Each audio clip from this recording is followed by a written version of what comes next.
let's talk about programming. How do you program strength training? How does one optimally use sets and reps and intensity over a period of time to get strong? Or is it just a random thing? Certainly isn't that. You need to have a plan. You need to keep a training log to make the most out of your training. Now, you can certainly go on Google. You can certainly go on YouTube and find some sort of cookie cutter program.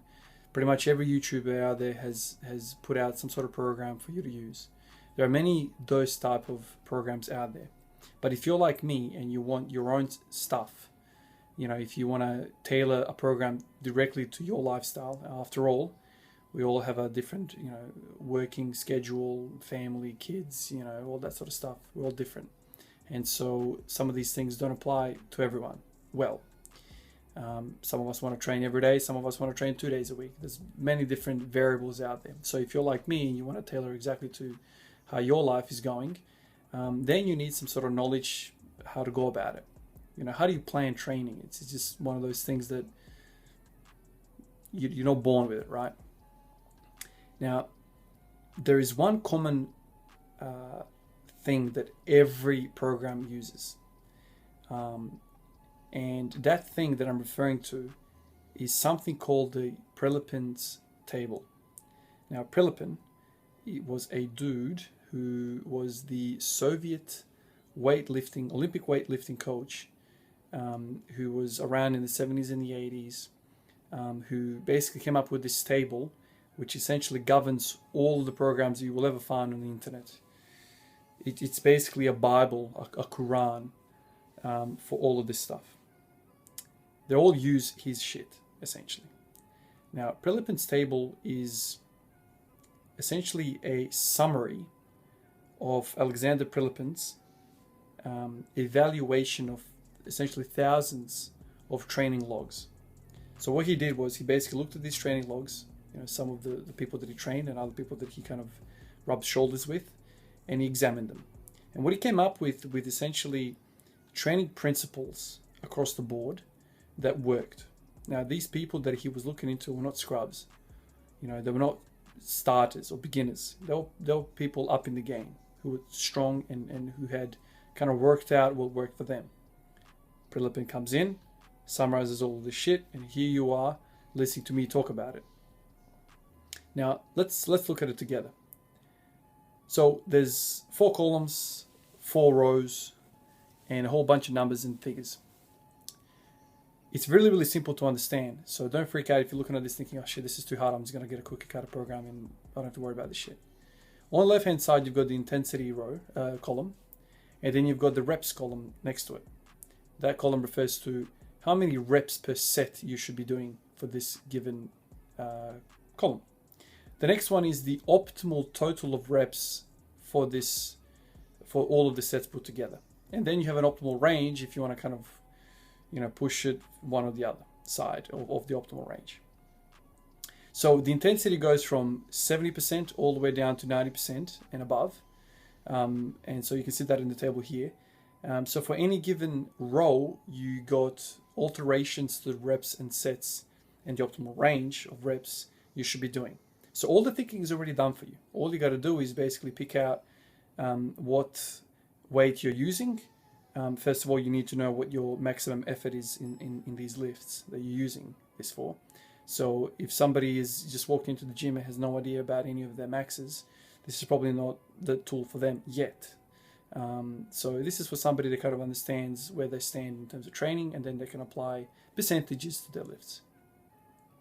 So as you can see here, intensity below 70%, you should be using 3 to 6 reps per set. Optimal total reps is around 24, and then the optimal range is between 18 to 30, right? So that's your range. So you could say 5 by 5 in this percentage, in this intensity could work well, right? 5 sets, 5 reps, that's 25 repetitions total, which fits into that 18 to 30. In fact, it's very close to the 24 magic number, the optimal total.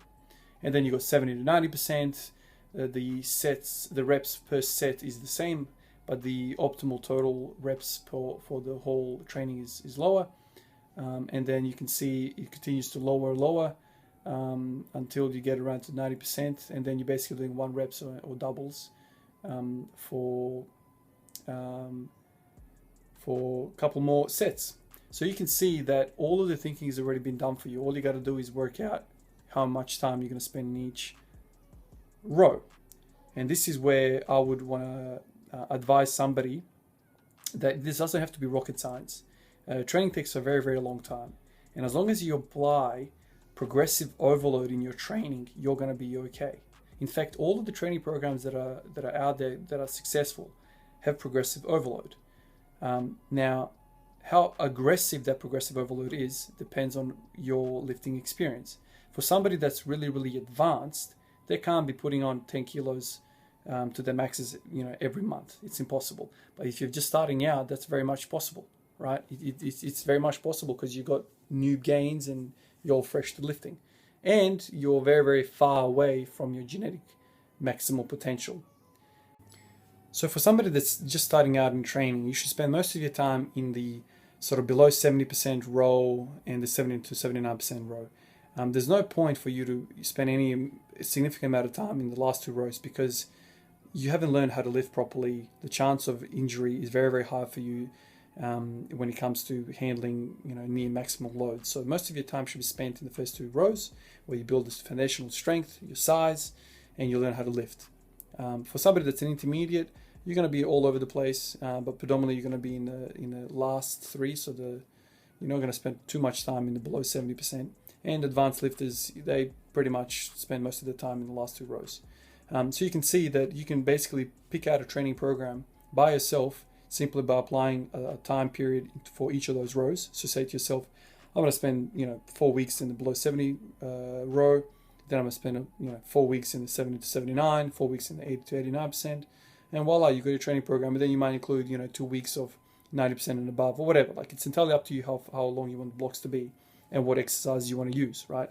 This is just purely the numbers side of training worked out for you. You know exactly what the magic amount of volume you should be implementing into your training for a specific lift to get a biological, systemic response from your body to get stronger.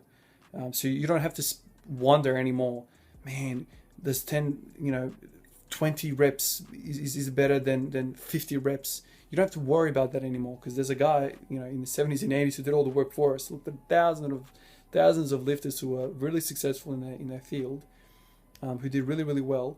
You can look at their bloody summary and work out exactly what you need to be doing. I think it's an unbelievable value in this resource. Now, it has had some criticisms over the years. I've read about it on a few pages on the net. Somebody was talking about how this Prilepin's table is mostly applicable to weightlifters, Olympic weightlifters, and doesn't apply so much to powerlifters. To a certain degree, that's true, but from my perspective, Olympic weightlifters are strong people. If I get to that level strong, I'm happy. So if you're thinking to yourself, but I'm a powerlifter, you're not anything, mate. If you can't squat 2 times your own body weight, if you're a beginner or an intermediate, you're nothing. You're just a lifter, right? Specialization will come later on for you. Don't stress too much about picking a powerlifting program or an Olympic weightlifting program. All that stuff is irrelevant when it comes to just gaining strength. You just need to get off and get moving, right? So don't worry about if it's a powerlifting program, blah, blah, blah. This shit works. Use the Prilepin table. It's an incredible resource for us all. I've certainly used it over the years, and I've been guilty of kind of diverting away from it at some stages. A few videos ago, I talked about how my bench press was plateauing. Well, I'm right now in an 85% strength block, and I was doing 5 sets of doubles for my bench press. So if we look at the Prilepin table, that puts me in that 80 to 89% row, which says I should be doing 2 to 4 reps, which is fine. I'm doing that. But then the total amount of volume I should be doing is between 10 and 20, right? So I'm just barely getting enough volume with the 5 sets of 2. So then what I did was I put another 5 sets on, right? So I've got 10 sets of 2 now that I'm doing, and I'm getting that 20 repetitions that I should be getting for an optimal response.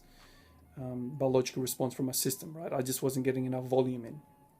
Now, it could be many different things when you plateau. Like, I'm not just saying increase your volume or look at the Prilepin stable. Yeah, sure, look at the Prilepin stable. It's a great starting point, but there could be many different things. Like, you could be, I said in the last video, you could be technique related, it could be fatigue related, you could have stresses in your life that are impacting your training, lack of sleep, lack of food, all that sort of stuff.